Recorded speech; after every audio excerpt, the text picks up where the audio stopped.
Bienvenue aujourd'hui sur Exponentiel Podcast. Je vous annonce déjà à l'avance que ça va être un podcast vraiment très puissant parce que on a une thématique fascinante, passionnante, mais aussi on a un invité qu'on a déjà reçu sur Exponentiel Podcast et que les gens aiment énormément, qui a vraiment du contenu à très haut niveau et qui va nous inspirer encore aujourd'hui. Je parle du pasteur José Brault, le responsable des églises Vase d'honneur pour tous les Amériques, qui est basé sur Montréal, ici au Canada, et qui est auteur d'une vingtaine de livres. Il dirige plusieurs églises. C'est un homme extrêmement occupé et qui fait des choses fascinantes. On va découvrir ensemble. Merci, pasteur José, d'être avec nous aujourd'hui. Merci, Luc. Un plaisir. C'est aussi un plaisir partagé. On va parler, pasteur José, dans un instant, de ton livre, mais de la thématique qui est derrière ça, parce que notre podcast s'adresse à des entrepreneurs, à des leaders, à des hommes et des femmes qui sont à fond dans le ministère. Et on va parler de l'heure d'or. On va parler aujourd'hui de gestion du temps, de comment trouver du temps. Et j'aimerais juste prendre quelques secondes juste pour offrir à ceux qui nous écoutent, que ce soit en vidéo ou en audio podcast, une formation que j'ai faite qui s'appelle « Comment vivre une vie sur mesure pour toi ». C'est une formation sur la destinée, sur comment construire une vie qui te ressemble. Et pour moi, tu incarnes bien ça, pasteur José. Tu es vraiment un homme qui a une vie qui est conséquente avec qui tu es. Et c'est possible. Et c'est ce que j'explique dans la formation. Donc, pour ceux qui sont sur YouTube, ça va être le premier lien dans la description. Et si tu nous écoutes en audio, eh bien, je vais le mettre dans la description du podcast également. Aujourd'hui, José, on va parler de l'heure d'or. En fait, ça, c'est un livre que tu as écrit. D'ailleurs, on va tout donner, tous les détails pour ceux qui veulent se procurer les livres de José Brault. Dans la description de la vidéo et de l'audio podcast, on va mettre les liens pour rejoindre ces livres. Il est vraiment un auteur formidable. Mais celui-ci en particulier, l'heure d'or, on va démystifier c'est quoi cette fameuse heure qui change notre vie, qui change complètement notre vie. Absolument. Et je veux commencer, José, en te posant la question, parce que c'est vraiment un sujet qui intéresse beaucoup de ceux qui nous écoutent, parce que ce sont tous des gens qui font quelque chose avec leur vie, qui sont occupés, tout ça. J'ose même pas imaginer les pressions qui sont sur ton agenda. Tu supervises plus d'une dizaine d'églises ici en Amérique. Tu voyages dans le monde. Tu donnes des conférences. Tu écris. Là, tu m'as dit que tu écrivais 3-4 livres par année. Tu as une vingtaine de livres de faits déjà. Et tu as une merveilleuse famille. Tu diriges principalement une église sur Montréal. Comment est-ce possible de faire tant de choses? Déjà, merci Luc pour cette occasion que tu me donnes justement de partager ce petit secret que j'ai reçu du Seigneur, parce que initialement c'était pas évident. C'est vraiment le fruit de beaucoup de difficultés rencontrées, parce que avoir des églises à gérer, et puis entre-temps aussi un travail séculier et puis une famille à gérer, ça fait que 24 heures devient on va dire, c'est limitant. C'est limitant parce que souvent on a envie d'avoir plus que 24 heures. Donc c'était ces interrogations-là. Comment faire pour qu'en 24 heures je puisse réaliser autant de choses, mais toujours dans les 24 heures. C'était ma question. J'ai parcouru beaucoup de livres, j'ai lu beaucoup de livres, et au passage, j'ai certains coachs justement dans le domaine de l'organisation aussi que j'ai pu lire notamment, et donc tout ça l'un dans l'autre, je cherchais la bonne formule qui allait s'adapter déjà à moi. S'adapter à moi. Et plus tard on va parler aussi de comprendre le temps en fonction de soi, mais s'adapter à moi. Et c'était ça ma question. Comment je peux m'organiser pour faire tout ça sans pour autant moi-même passer à côté de ma vie? Et c'était ça. Donc c'était de comprendre déjà l'importance du temps. Le temps, et vous qui me suivez, par moment on a envie de dire, mais pourquoi on n'a pas plus que 24 heures? Ah, c'est ça, c'est vraiment ça. Luc, on se dit ça souvent. Pourquoi on n'a pas plus que 24 heures? Il n'y a pas assez d'heures dans une journée. Il n'y a pas assez d'heures dans une journée. On veut faire tellement de choses, mais on n'y arrive pas. On veut écrire beaucoup de livres, mais on n'y arrive pas. On veut faire beaucoup de projets, mais on n'y arrive pas. On veut faire tellement de choses, mais on n'y arrive pas. Pourquoi? Mais c'est 24 heures que Dieu nous a donné. Il sait pourquoi il nous a donné les 24 heures, mais tout réside justement dans déjà comprendre l'importance du temps, et puis aussi de savoir comment justement organiser son temps. Et l'heure d'or est un secret que Jésus nous apprend. Et on va voir dans les détails. On va voir dans les détails ce que Dieu nous dit concernant l'heure. Mais il est déjà important de comprendre que le temps que Dieu nous a donné est très important. C'est ça. Comment toi tu définis la valeur du temps? OK. Déjà la valeur du temps pour moi, et puis je vais prendre un passage qui est important pour moi, Apocalypse 2 verset 21. L'émission que tu regardes en ce moment est rendue possible grâce à des sponsors qu'on appelle les activateurs de destinée. Si tu veux toi aussi nous aider à continuer à diffuser ces émissions pour rejoindre le plus grand nombre, eh bien tu peux aujourd'hui devenir un activateur de destinée. Tout ce que tu as à faire, c'est d'aller dans le lien qui apparaît dans la description de cette vidéo. De retour à ton émission. Donc Apocalypse 2 verset 21 dit je lui ai donné du temps. Tout simplement. Je lui ai donné du temps. Je lui ai donné du temps. Et plus loin, dans Apocalypse 10, verset 6, il est dit, on va arriver à un moment où il n'y aurait plus de temps. Donc Dieu dit, il a donné du temps. Et puis il dit, on va arriver à un moment où il n'y aura pas de temps. Ça veut dire que le temps que Dieu nous a donné est tellement important. En fait, c'est la plus grande des richesses que Dieu nous a donné. Le temps. Les 24 heures. C'est une richesse extraordinaire. Mais quand Dieu dit que je lui ai donné du temps, ça veut dire que Dieu met l'accent sur le temps qu'il nous a donné. Sur le temps qu'il nous a donné. Souvent, on s'interroge beaucoup plus sur l'appel qu'on a, sur le lieu où on est, sur ce qu'on réalise, sans pour autant faire attention au temps que Dieu nous a donné. Et le temps est une richesse inestimable. Inestimable. Il y a des personnes aujourd'hui qui n'ont pas le temps que tu as, toi qui m'écoutes. Il y a des personnes qui auraient voulu avoir le temps que tu as, qui ne l'ont pas. Et l'heure d'or s'applique à tous. Que tu sois jeune, que tu sois adolescent, que tu sois moins jeune, que tu aies un âge certain ou un certain âge, peu importe. Peu importe. Mais dès que tu as le temps et dès que tu respires, c'est que ce temps-là, Dieu te demande de le valoriser. De le valoriser.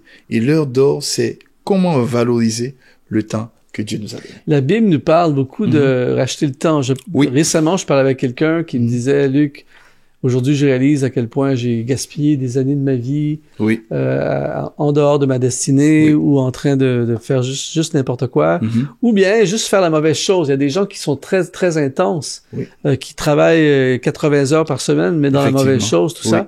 Et quand on pense à ce que la Bible nous dit sur racheter le temps, ça signifie quoi dans le contexte de ce qu'on parle aujourd'hui? C'est ça, racheter le temps. Déjà, Luc, c'est qu'il faut comprendre dans le rachat du temps. Racheter le temps, le terme racheter, ça veut dire que tu achètes à nouveau.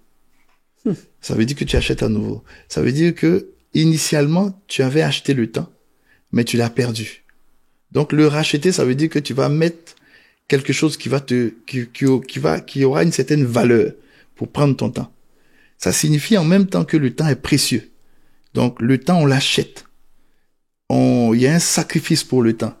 Il y a des efforts pour le temps. Il y a quelque chose qu'il faut faire pour s'accaparer du temps. Et aussi, il y a une chose aussi à préciser, Luc, qui est très important. Souvent, je mets beaucoup de monde au défi là-dessus. Je donne ce défi aux gens. Je dis, allez me chercher un livre d'une quelconque religion. Un livre quelconque, quel que soit le livre, allez me chercher un livre où il est dit que tu as la possibilité de racheter le temps.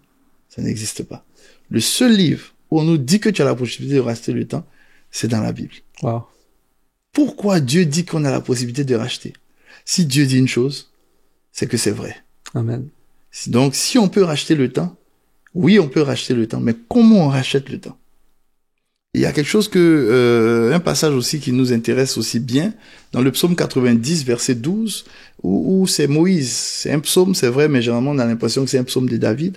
Mais c'est Moïse qui dit que enseigne-nous à bien compter nos jours afin que nous appliquions notre cœur à la sagesse. Donc, on peut être enseigné à compter les jours. Comme on peut ne pas avoir l'enseignement. Ça veut dire que le temps, on doit être enseigné à la gestion du temps. Et je veux faire un clin d'œil à tous nos coachs, des personnes qui nous apprennent à nous organiser. C'est très important. Ce sont des personnes de valeur. Aujourd'hui, surtout dans la francophonie, on n'y fait pas attention. Dans les pays anglophones, on y met beaucoup plus du sien. Mais dans la francophonie, on n'y fait pas attention. Mais avoir un coach qui t'apprend à t'organiser, c'est un trésor inestimable. Absolument. Parce que Dieu nous demande d'être enseignés à compter nos jours. Et c'est en cela que, justement, on peut racheter le temps. Et on doit racheter le temps. Racheter le temps, c'est avoir l'enseignement nécessaire pour ne pas gaspiller son temps à faire tellement de choses et passer à côté c'est de là, ce que... C'est là, c'est ça. Justement. Particulièrement au moment où on fait ce podcast, on est en 2024. Oui. Peut-être que tu l'écouteras en 2025, 26, 28, c'est pas grave. Mais peu importe, au moment où on se parle, le temps, il y a tellement de sollicitations sur notre temps à gauche et à droite. On peut passer... Quand tu regardes, par exemple, sur ton téléphone, le temps, ce qui est terrifiant, c'est quand tu te mets à regarder, là, il y a tu peux savoir le temps passé, dessus. Et donc, c'est du temps que tu as regardé quelqu'un en train de danser sur TikTok, tu vois. La question, c'est, tu parles dans ton livre, L'heure d'or, tu parles de le temps en fonction de sa catégorie. Ça m'a fasciné, ça. Oui. C'est quoi ça, le temps en fonction de sa catégorie? Et ça c'est très important. Et ça c'est, si tu veux, Luc, c'est si tu veux le clou un peu, on va dire la pièce maîtresse même pour comprendre l'heure d'or. Mais déjà, il y a un sondage sur lequel je me suis appuyé dans l'heure d'or que je vais vous donner. Je vais donner un peu à tout le monde pour savoir exactement, pour comprendre justement la nécessité de racheter le temps, la nécessité d'être enseigné sur l'importance du temps et puis la nécessité d'appliquer l'heure d'or. Et il y a cette enquête-là qui a été faite par l'US News and World Report sur 6000 personnes qui ont été sondées. Donc, on a calculé la vie d'une personne qui a 71 ans. Qu'est-ce qu'elle fait exactement durant ces 71 années de vie? Et ils ont découvert que la personne dort pendant 21 ans. Donc 21 ans à dormir.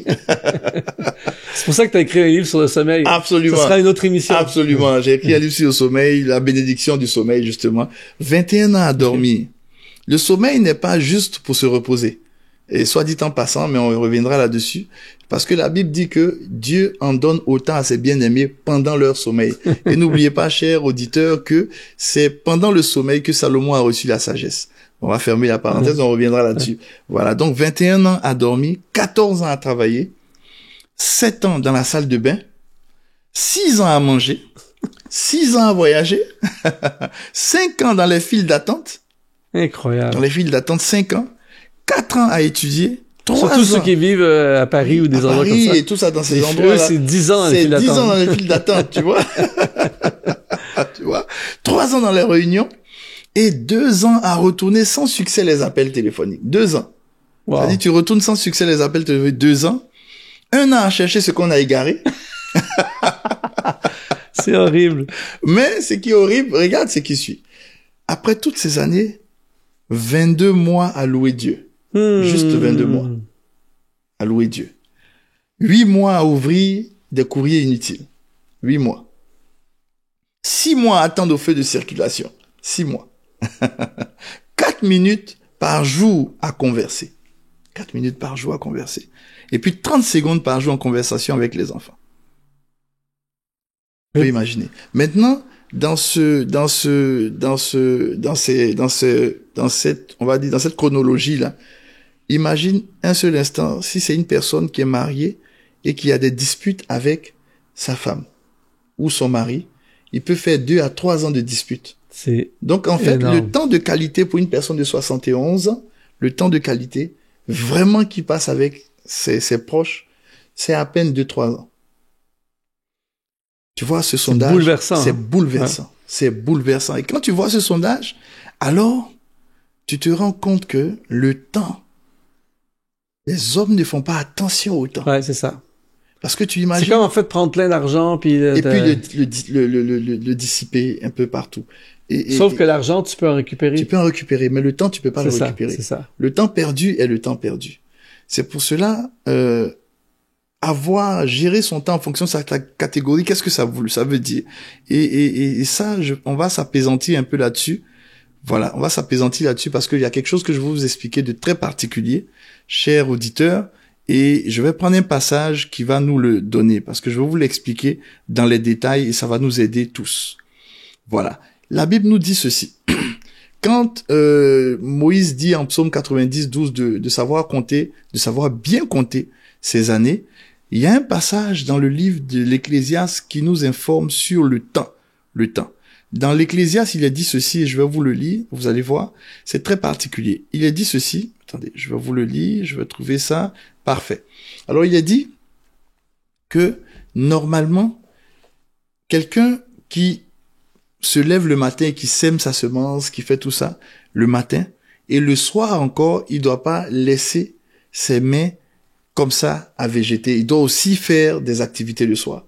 Et quand tu lis ce passage-là, c'est un peu comme si la personne fait une activité le matin, elle rentre chez elle le soir, et elle fait encore une activité le soir. À la limite, quand on lit ce passage, on a l'impression que la personne ne doit pas se reposer. Mais il faut se reposer. Mais qu'est-ce que Dieu était en train de nous dire tout simplement? Il était en train de nous dire que il existe des personnes qui sont actives dans la journée et il y a des personnes qui sont plus actives dans la soirée. Donc il y a deux catégories de personnes. Il y a des personnes qui sont diurnes et puis il y a des personnes qui sont nocturnes. Il y a des personnes dans la journée, elles peuvent abattre un travail colossal dans la journée et puis dans la soirée, rien du tout. Comme voilà. Comme il y a des personnes, voilà, c'est ça. Comme il y a des personnes le soir qui, dans la journée, ils prennent la vie le soir. C'est le soir. Et donc, voilà en quoi l'heure d'or est important. L'heure d'or est important. L'heure d'or, il s'agit d'une seule heure. D'une seule heure. C'est-à-dire, chaque fois que tu veux faire quelque chose, tu veux faire une activité. Par exemple, moi, je vous donne l'exemple du livre. Si je veux écrire un livre, alors, je ne dois pas, dans mon agenda, mettre, par exemple, samedi, pendant 3 heures, je bloque 3 heures de temps pour écrire. Ça va jamais être productif. Jamais, jamais, jamais. Jésus demande à ses disciples de le suivre pour aller prier. Ils montent sur la montagne, ils vont prier. Et au bout d'une heure, Jésus vient les retrouver. Et puis il leur dit, vous n'avez pas pu prier 1 heure. Il insiste sur le 1 heure. Il retourne encore, il revient 1 heure après, il insiste encore sur le 1 heure. Et c'est étrange parce que Jésus parle beaucoup de l'heure. Jésus dit ceci encore, il dit, Jean-Baptiste était une lumière et vous n'avez pas pu vous mettre à sa lumière pendant 1 heure. C'est Jésus qui le dit. Comme si pour Jésus, 1 heure d'activité intense est trop important. Alors ça a allumé une lumière en moi. Je dis, mais c'est vrai. Au lieu de prendre le week-end 3 heures, 4 heures pour m'asseoir pour écrire, et puis souvent tu peux passer 1 heure sur une page blanche, pourquoi ne pas faire 1 heure, mais chaque jour? Alors pour le tester, Luc, sache que moi je savais pas chanter avant. Voilà, je suis pasteur, mais je savais pas chanter. Donc j'ai décidé d'appliquer le 1 heure dans les trafics. Quand je prends chaque jour ma voiture, et quand je vais au travail, on est dans les embouteillages. Bon, pour certains qui nous suivent, trafic, c'est embouteillage. Ouais. Voilà. Pendant ces 1 heure-là, je mets un YouTube et puis j'apprends à chanter dans ma voiture. Chaque jour pendant 1 heure par jour. 1 heure par jour. 1 heure par jour. 1 heure par jour. 1 heure par jour. Ça fait quasiment 7 heures dans la semaine. Sur les 52 semaines, on est en train de faire quasiment plus d'un diplôme universitaire. Facilement. Absolument. Facilement, avec 1 heure par jour. Est-ce que c'est ça le secret des 300, t'appelles ça le secret des 312 heures? Des 312 heures. C'est 1 heure chaque jour pendant 7 jours. Et dans cette heure-là, tu choisis quelque chose qui est important pour toi? Oui. À développer. À développer. Moi, je prends par exemple l'écriture de livres. Chaque jour, je me lève, je fais 1 heure. Déjà, mon programme... Tu fais ça dans n'importe quand dans la journée ou toujours à la même heure? Moi, je suis beaucoup du soir. Ok, d'accord. Voilà, moi, ma catégorie, c'est le soir. Ok, d'accord. Donc, le matin, je prends mes 1 heure avec Dieu. Donc, 1 heure avec Dieu. Je médite la parole de Dieu pendant 15 minutes. Je fais un temps d'adoration pendant 15 minutes et je prie pendant 30 minutes. OK. Ça fait 1 heure. Voilà. Et après, dans la journée, je trouve 1 heure favorable où je suis bien inspiré, je suis bien reposé et généralement c'est dans la soirée. Donc quand les enfants sont couchés, tout est paisible, je prends mes 1 heure et j'écris. Chaque jour. Ça me permet, au bout de 2, 3 semaines, 4 semaines, 1 mois, de finir quasiment un livre. Et puis le temps de la correction, tout ça. Donc 1 heure, c'est ça l'heure d'or. Il faut trouver sa catégorie. Il faut savoir à quel moment dans la journée on est plus productif et se chercher 1 heure pour ce qu'on veut faire. Si, cher auditeur, tu veux apprendre une langue étrangère, mais 1 heure par jour. Si tu veux écrire 1 heure par jour. Si tu veux travailler un projet, 1 heure par jour. Quel que soit ce que tu veux faire, il faut le faire 1 heure par jour. Et en même temps, c'est pas décourageant parce que Non. 1 heure, tu vois, on peut tous finir par trouver 1 heure. Oui. Et puis, mais j'appelle ça l'effet cumulé, en fait. Oui, que tu t'en rends pas compte, mais 30 jours plus tard, ça fait 30 heures. Ça fait 30 heures. Ça fait 30 heures, facile. C'est énorme ce que tu peux faire en 30 heures. Oui, oui. Ça fait Et c'est ça qui te permet de faire, parce que tu écris 3-4 livres par année. Effectivement. Malgré ton horaire mouvementé. Malgré et tu le fais pratiquement tous les jours. Je le fais tous les jours. C'est devenu une discipline de tous les jours. Je le fais tous les jours. Même si j'ai pas de livre. Est-ce que tu conseilles de la mettre cette heure-là toujours à la même heure? Ça peut être à la même heure pour certains.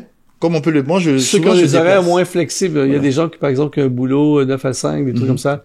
Eux, ça serait mieux de... Oui, ils peuvent le déplacer. Moi, je déplace mon heure. Je le déplace. Okay. Il y a des moments, je le fais. Mais c'est écrit dans ton agenda. Oui. Entre 19 et 20 heures. Je l'ai appelé l'heure d'or. L'heure d'or. Et ça, on peut pas t'appeler, on peut pas te texter, on peut pas... Non, du tout.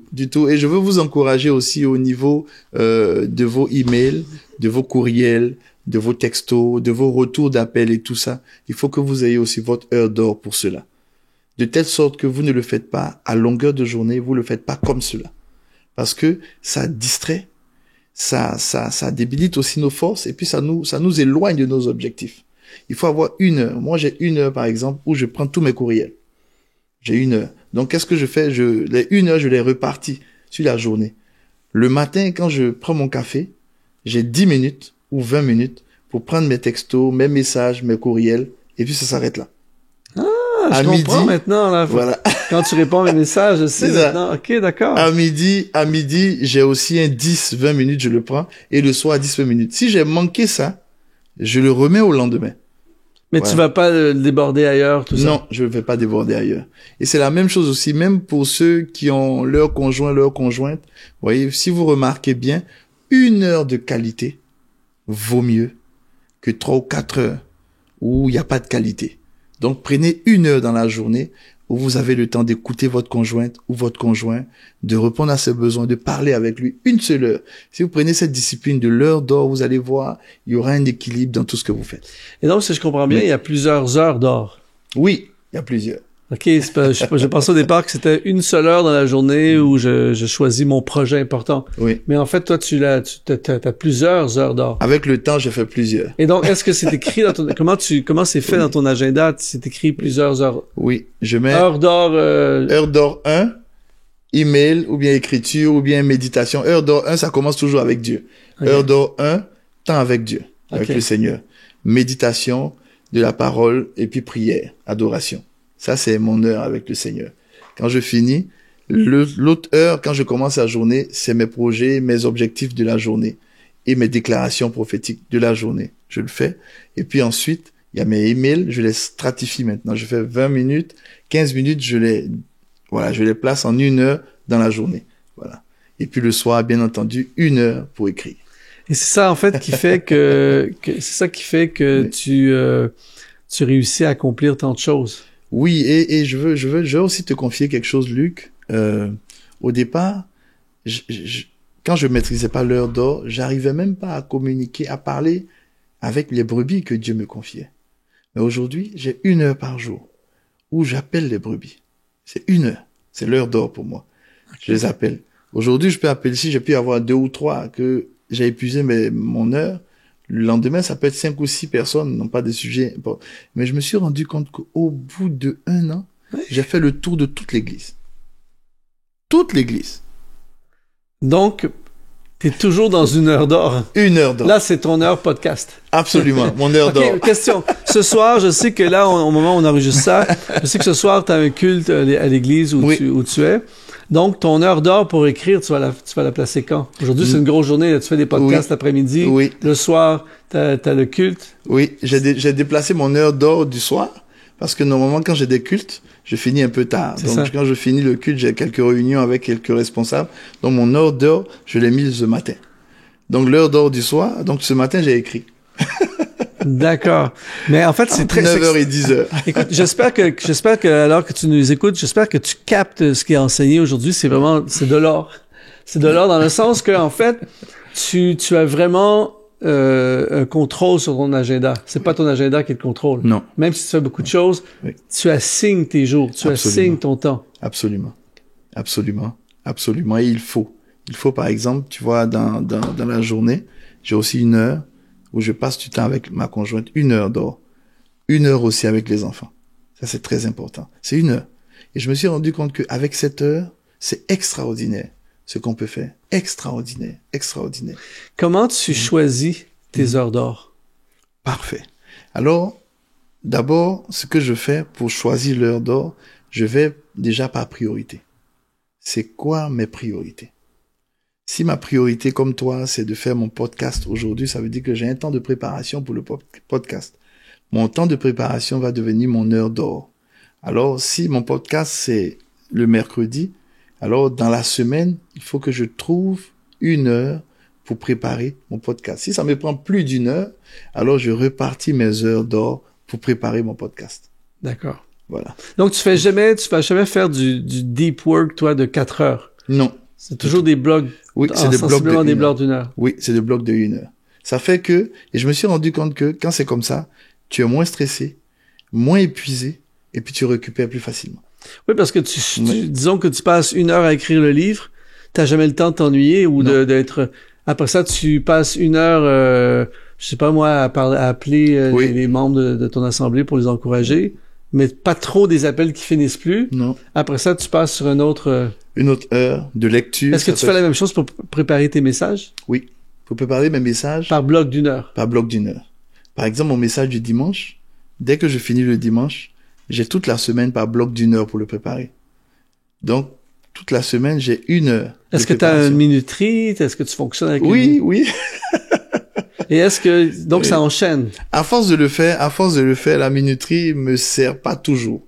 Sauf quand je suis en train de faire la lecture et que je lis vraiment des choses, qui me passionnent. Là, je mets la minuterie pour ne pas dépasser mon heure.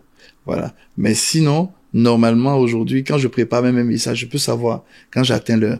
Parce que ce qui est particulier, c'est qu'au fur et à mesure que tu mets beaucoup d'efforts dans quelque chose, au bout de 45 minutes à 50 minutes, tu le ressens.